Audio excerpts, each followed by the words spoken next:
Hello everyone. Today we're exploring a movie where no one can be trusted, The Thing. Let's begin. In the year 1982, Antarctica was colder and more terrifying than ever. A Norwegian research team was carrying out routine work when their instruments suddenly picked up a strange signal coming from deep beneath the ice. Curious and excited, the team loaded into a truck and followed the signal across the frozen continent. As the truck moved forward at full speed, the ice underneath suddenly collapsed, pulling the vehicle and the scientists fall into a deep crevasse. When they turned on the headlights, they saw something unbelievable hidden in the ice, a massive alien spaceship structure that clearly did not belong on Earth. 1 month later in America, a well-known paleontologist named Kate Lloyd was busy researching ancient fossils at her university. During her work, a Norwegian scientist arrived to meet her and introduced himself as Dr. Sander. He explained that his friend, Edward, who worked at a geological research station in Antarctica, had discovered a strange structure and a frozen creature. Because Kate was an expert in ancient life, Sander invited her to join him. Understanding how rare such a discovery was, Kate agreed without hesitation. After a long journey, Kate and Sander reached Antarctica by helicopter and arrived at the Norwegian research base. They were immediately taken to the excavation site, where Kate met the commander, Edward, and the rest of the research team. Inside an ice cave, they revealed a giant alien spaceship buried in ice for nearly 100,000 years. Nearby, frozen inside transparent ice, was a humanoid alien creature. The commander believed the aliens survived the crash, activated a distress signal, and froze to death shortly after stepping out of the ship. There was no limit to his happiness when he saw this big creature. They all congratulated each other for the discovery, and then they all tried to get that alien out of the ice. During this time, Kate started planning, got to know the entire Norwegian team. However, the dog trainer of the team was different from them all. Was sitting with the dog in that entire team. He was the only one who did not know English. He could not come and also was not included in their conversation. After it was done, the very next morning, the alien was transported back to the base camp for research. Kate suggested taking careful tissue samples, but Sander insisted on drilling into the ice first. Following his orders, a geologist drilled into the frozen block and accidentally pierced the alien's hand. Tissue samples were collected, and the team celebrated what they believed was the greatest scientific discovery of their lives. They were fully convinced the alien was dead. That night, during a small celebration, their helicopter pilot, told to arrange drinks, sent his co-pilot Griggs to helicopter. During this time, another co-pilot, Jameson, came out of the bathroom. The co-pilot went to see the alien out of curiosity. Inside the room, he noticed the ice was melting rapidly. And then, suddenly, the alien broke free, smashed through the ceiling, and escaped.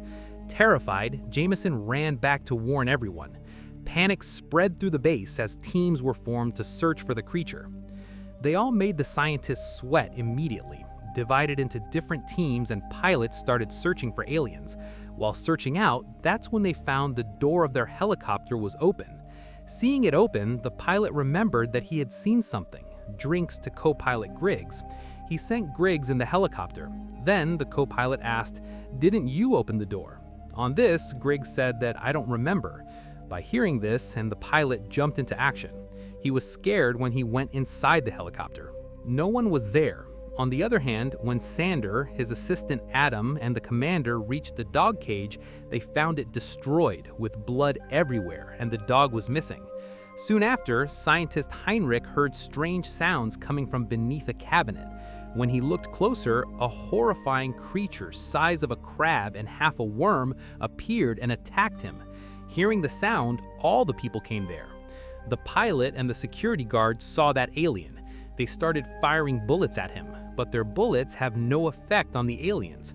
What did not happen was that the next moment, the alien jumped into the cabin. After seeing all that, they poured gasoline on the cabin and burned it down. The fire was quickly extinguished, but by then, Heinrich was dead. The pilot arrived and told everyone. The guide's health was getting worse, and before it became critical, I decided to go to the military hospital at dawn. The situation raised everyone's concern, but then Sanders stepped up, encouraged the group, and said, "Of course, but we will leave that alien creature like this. As scientists, we cannot. It is our responsibility to investigate that alien and find out how he..." From Commander Sanders' point on this, his team agreed to the commander's orders. However, during the autopsy, Kate and Sander examined the remains of the alien. Inside its body, they discovered Heinrich's upper torso, unnaturally stretched and altered.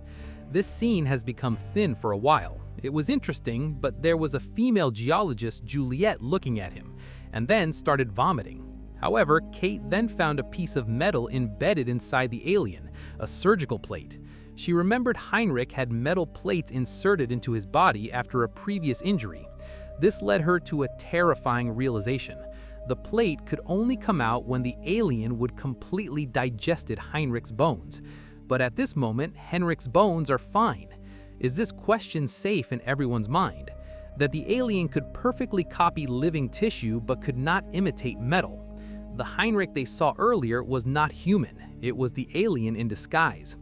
The next morning, then the guide's condition had worsened further, regarding the pilot and co-pilot and guides leaving for the hospital. Later, Kate discovered metal tooth fillings on the floor. She was looking at it and went towards the shower room. There was blood scattered around, but no body. Seeing that scene put a fright in Kate's heart. The thought came to give if that alien absorb Heinrich and take the form of it, it would take the form of any of them. Kate remembered that the guide was only one who contacted with the alien, and after he fell ill, that Kate realized that there is something wrong with the guide, and he immediately runs away. The co-pilot had flown with the guide. Kate immediately told them to cancel the flight. Seeing this, the pilot signaled to cancel the flight. He started coming down and saw that the flight was canceled. It seemed as if the guide's anxiety had increased. But suddenly, co-pilot Griggs, sitting in front of him, his face was torn from the middle and his stomach was torn apart. It actually opened like an animal's mouth. Not to alien, guide, but to Griggs. Absorbed and hidden in its form. But as soon as he senses danger, he transforms into his true form. The next moment, he came with his tentacles. The guide was attacked by, and the commander saw that the helicopter lost balance in the hills far away from there. This incident took them by surprise. At that time, no one understood, wondering what was the reason for the crash. The helicopter crashed far away from them, and to get there, they don't have another helicopter. Also, even if someone survived the crash, so he would have to return from this distance to the base camp. So the commander radio operator talked to the rescue team to reach as soon as possible. But radio operator told them that because of storm, their radio contact has been lost. The commander's concern was increasing and the danger was increasing. In view of this, the commander asked the radio operator and with a dog trainer nearby to bring help, decided to go to the Russian research base. On the other hand, Kate's head bowed after seeing that. The blood had been cleaned, proving that the alien was still hiding among them. Kate gathered the team and explained that the creature absorbs humans, copies them completely, and leaves behind inorganic materials like metal. Juliet secretly told Kate that she had seen the radio operator behaving suspiciously. Juliet took Kate to the room where they used to keep the keys of the vehicles, so that the keys could be confiscated. By doing that, they were able to stop them. Then, Kate searching keys in the drawer. Kate looked behind it. Juliet suddenly transformed, her body tearing open as the alien revealed itself. But Kate somehow avoids him and saves the room. Came out into the corridor, geologists saw Kate running away. Before geologists could even understand, the alien tore apart his chest with his tentacles. Kate came running into the other room. Hearing the voice, the assistant and the ice researcher were there. When they arrived, they saw that Juliet was an alien. The creature was burned with a flamethrower, but Kate warned everyone that the danger was far from over, as the alien could exist in multiple forms at the same time. Sanders suggested a scientific solution to identify the alien. He explained that by testing everyone's blood, they could detect the creature, since alien blood reacts differently from human blood. Everyone agreed to the plan, and preparations began immediately. Dog trainer take Kate to show the boxes of grenades and indicated to him that if necessary, feel free to use them. Just in case, the commander also came there and told them a storm is coming soon and started taking everyone back to the camp. Meanwhile, Sander and his assistant were in the lab. They were busy preparing for the test. However, the pilot Carter and co-pilot Jameson returned alive from a helicopter crash, something that seemed impossible in the harsh Antarctic conditions. Their survival raised serious suspicion among the team. Some believed they must be aliens, but Kate stopped them from being killed and insisted on proof. They were locked away while the others tried to regain control of the situation. When the team returned to the camp, they discovered that the lab completely destroyed. With the blood tests no longer possible, fear spread even further. It became clear that the alien had deliberately sabotaged the lab to protect itself. Now, with the storm closing in, communication lost, and trust completely broken, the team realized that the alien was still among them, waiting for the perfect moment to strike again. Radio operators said it was no accident.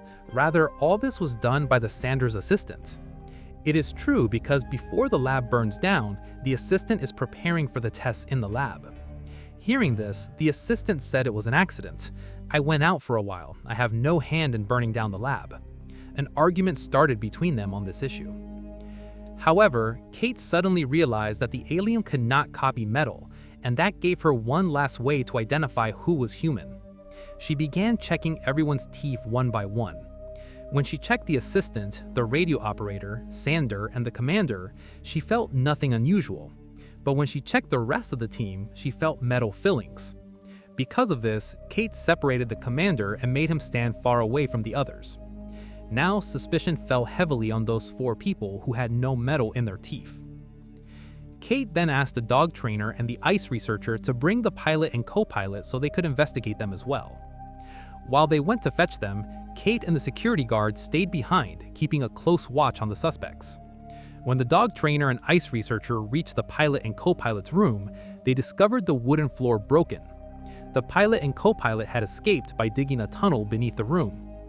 The dog trainer immediately started searching for them. As soon as he opened the door to another room, someone suddenly grabbed him and pulled him inside. Terrified, the ice researcher ran away and rushed back to Kate to tell her what had happened. Just then, the sound of breaking glass echoed through the corridor. The security guard ran toward the noise with a flamethrower. In the corridor, the pilot and co-pilot appeared and tried to convince the security guard that they were human. However, when the guard saw the dog trainer's flamethrower nearby, he believed the pilot had killed him. Acting enraged, the security guard attacked, but the co-pilot shot him in the head. The bullet hit the flamethrower's fuel tank, causing fuel to leak. As the fuel spread, it ignited and caused a massive explosion. The commander was thrown by the blast and lost consciousness. The commander was taken into another room.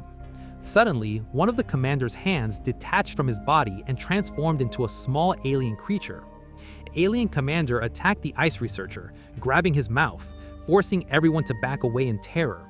Seeing this, Kate immediately told the pilot to burn it, but at the same time, the pilot's flamethrower got jammed. The radio operator and Sander panicked and ran. The assistant tried to escape, but was stabbed in the stomach by the alien's tentacle. When bullets were fired, the alien commander was hit, but even then it attacked again, killing the co-pilot. More limbs emerged from his body. The second one from the commander alien's body, the hand also came out and ran away, revealing that the commander was actually made up of multiple alien forms. Kate and the pilot picked up weapons and began searching the base. The radio operator locked himself inside the control room, while Sander hid elsewhere, praying for survival. Eventually, the alien found Sander and attacked him. Hearing his screams, Kate and the pilot rushed toward the sound, only to encounter the alien hand in the corridor. It tried to attack the pilot, but pilot cut it apart, and Kate burned it when the pieces tried to merge again. When they started searching for him, they reached the room and suddenly, from nowhere, Commander Alien attacks Pilot. But the pilot avoided him and went to another room. Unfortunately, Commander Alien went and found the pilot from there also. Pilot seeing the terrifying form of a faceless alien, even the pilot's soul was trembled. At the last moment, Kate arrived and burned it, but the creature broke through a wall. Before he could run away, Kate completely burnt him. Soon after, Kate realized the alien had taken Sander's form and was escaping in a truck, heading towards civilization to spread across the world. Kate and the pilot chased the alien in another truck. On the way, Kate grew suspicious of the pilot, but noticed his metal earring. Since the alien couldn't copy metal, she trusted him. When she questioned him about the dog trainer, the pilot said he was locked in a room. His answer confirmed he was human. Together, they followed the alien to the buried spaceship. They reached the alien ship just as Sander entered it. However, the ship powered up and ventilation shafts were opened. Seeing it opening, they started running with all their speed. But suddenly, Kate fell inside the ship during the chaos, while the pilot ran to safety. Inside, Kate regained consciousness and saw the alien ship preparing to take off. She found the energy source and came face to face with Sander. Sander hid behind her. The alien attacked Kate, knocking her away and causing her grenade to fall. She ran through narrow tunnels where the alien struggled to follow. When the creature broke through the wall and grabbed her, Kate managed to throw the grenade into its mouth. The pilot arrived just in time, and they escaped as the grenade exploded, destroying both the alien and the spaceship forever. After escaping, the pilot suggested heading to the Russian research base for help, which was about 50 miles away. As Kate got into the truck, she noticed something terrifying. The pilot's earring was missing. She immediately jumped out and demanded to know where it was. When he checked the wrong ear, Kate realized the truth. He is not co-pilot, and burned him alive, ending the final alien. Kate was going to another truck after burning it. She came and sat down that night, so she escaped death, but he would remember that terrible accident for the rest of his life. Kate survived the night alone. The next morning, a helicopter arrived at the destroyed Norwegian base. The radio operator had taken his own life, and the remains of the alien were found. Suddenly, gunfire erupted from inside the base. The dog trainer appeared, the only survivor, and after checking the helicopter pilot's teeth, he realized the pilot was not alien. However, the alien dog escaped, but the dog trainer knew the alien had already killed his dog. The meaning of having killed was clear from the look of that dog. The trainer quickly took the helicopter along with the pilot, running toward the American research base, leading directly into the events of The Thing 1982. And that's where the story ends, not with answers, but with fear, silence, and the cold reminder that some threats are better left frozen forever. Thanks for watching. Your support truly means more than you know. The next story will be uploaded soon. Have a great day.